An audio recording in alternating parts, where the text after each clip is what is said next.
Doctor NTR యూనివర్సిటీకి సంబంధించి మనకి బీఎస్సీ నర్సింగ్ థర్డ్ ఫేజ్ సంబంధించి ఇందాక మనకి నోటిఫికేషన్ అయితే రావడం జరిగింది. వెబ్ ఆప్షన్ డేట్స్ కూడా వచ్చినాయి అన్నమాట. సో మెయిన్గా థర్డ్ ఫేజ్లో ఎవరైతే పార్టిసిపేట్ చేద్దాం అని అనుకుంటున్నారో మెయిన్గా మీ అందరికీ ఈ వీడియోలో కొన్ని మెయిన్ పాయింట్స్ అయితే చెప్పాలి. వీడియోని ఎండ్ వరకు అయితే చూడండి. ముఖ్యంగా మీరు ఒకసారి స్క్రీన్ మీద చూస్తున్నారు కదా, మనకి ఎప్పటి వరకు టైం ఉంది? 29th వరకు టైం ఉంది వెబ్ ఆప్షన్ పెట్టేంత వరకు. సో టైం అయితే ఉంది కదా, కంగారు పడకుండా మన వర్క్ కంప్లీట్ అయిన తర్వాతే వెబ్ ఆప్షన్కి అయితే వెళ్ళండి. ఏ కాలేజ్ పెడితే అది పెట్టేసి నాకు సీట్ కావాలంటే రాదు. ఎందుకంటే మన దానికి తగ్గట్టు వర్క్ చేస్తేనే మన అనుకున్న కాలేజ్లో సీట్ అయితే రావడం జరుగుతుందన్నమాట.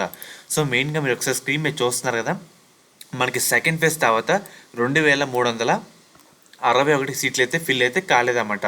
అండ్ అలాగే సెకండ్ ఫేజ్లో మనకి 1344 మంది విద్యార్థులు అయితే రిపోర్టింగ్ అయితే చేయలేదు, అసలు జాయిన్ అయితే అవ్వలేదన్నమాట. అర్థమవుతుంది కదా. కొత్తగా మనకి ఈ స్క్రీన్ మీద 4 కాలేజీలు అయితే యాడ్ చేశారు. మనకి ఈ 4 కాలేజీలో 114 సీట్లు అయితే ఖాళీగా అయితే ఉన్నాయి. ఇవన్నీ ఒకసారి ఈ కొత్తగా యాడ్ చేసిన కాలేజీలు మంచియా కాదా అని వెరిఫై చేసుకోండి. మంచి అయితే పెట్టండి, అది ఏమీ లేదంటే పెట్టకండి అన్నమాట. అర్థమవుతుంది కదా. సీట్లు పెంచారు కదా, మనకి ఏ కాలేజ్ అని జాయిన్ అయిపోతాం అనుకుంటే మీరు ఇబ్బంది అయితే పడతారు. అందుకు చెప్తున్నాను, 4 years జర్నీ చేయాలి కాబట్టి చెప్తున్నాను. అండ్ అలాగే మనకి ముఖ్యంగా ఇక్కడ unfilled seats after second phase అయితే ఉంది కదా, ఇది పక్కన పెట్టండి. ముందుగా మనకి ఏంటంటే ఎంతమంది రిపోర్టింగ్ చేయలేదో చూస్తారు కదా ఫేజ్ 2లో, వాళ్ళ డేటా అన్నమాట టోటల్గా. సో దీనికి సంబంధించి లిస్ట్ కూడా రావడం జరిగింది. క్లియర్ కట్గా చూసుకోండి. ముఖ్యంగా అర్థమవుతుంది కదా, క్లియర్ కట్గా చూసుకొని మీ ర్యాంకు ఎన్సిటీ ర్యాంక్ ఆధారంగా ఏ కాలేజీలో వేకెన్సీగా ఉన్నాయి క్లియర్ కట్గా వెరిఫై చేసుకున్న తర్వాత వెబ్ ఆప్షన్ అయితే పెట్టండి అన్నమాట. అర్థమవుతుంది కదా. సో కంగారు అయితే పడకండి మీరు ముఖ్యంగా. సో చాలామంది కంగారు అయితే పడతారన్నమాట, అందుకు చెప్తున్నాను. అండ్ అలా ముఖ్యంగా కొత్తగా యాడ్ చేసిన కాలేజీలో ఏ region seat matrix, SV region seat matrix కూడా ఉన్నాయి. ఎంతెంత సీట్లు ఉన్నాయో అది కూడా వెరిఫై అయితే చేసుకోండి. అండ్ అలాగే ముఖ్యంగా చాలామంది ఏం చేస్తారంటే ఒకసారి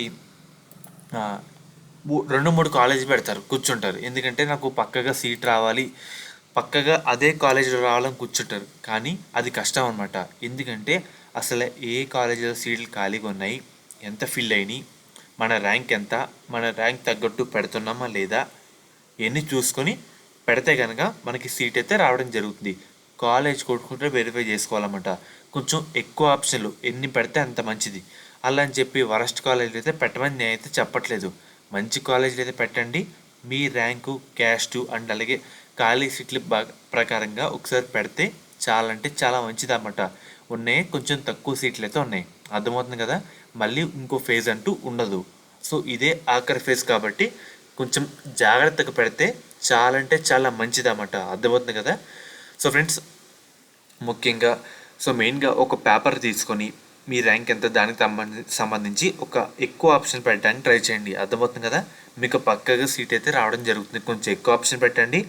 ప్రీవియస్ ఫేజ్లో మీరు చేసిన తప్పులు అయితే మళ్ళీ రిపీట్ అయితే చేయకండి. ఫ్రెష్గా మీరు ఎటువంటి తప్పులు చేశారో అది రిపీట్ కాకుండా లిస్ట్ ప్రిపేర్ చేసుకొని వెబ్ ఆప్షన్ అయితే పెట్టండి అన్నమాట. అర్థమవుతుంది కదా.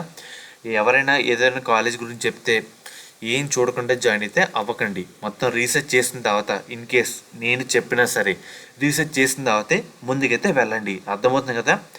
మీ అంతటా మీరు ఆ కాలేజ్ సంబంధించి మంచిదా కాదా, సీనియర్లు ఏమంటున్నారు ఈ కాలేజ్ గురించి అన్న తర్వాతే ముందుకైతే వెళ్ళండి. అర్థమవుతుంది కదా. ఫస్ట్ మీరు ఏ కాలేజ్ ప్రయారిటీ ఇద్దాం అనుకుంటున్నారో అది అయితే పెట్టండి. తర్వాత వేరే కాలేజీలు అయితే పెట్టండి అన్నమాట.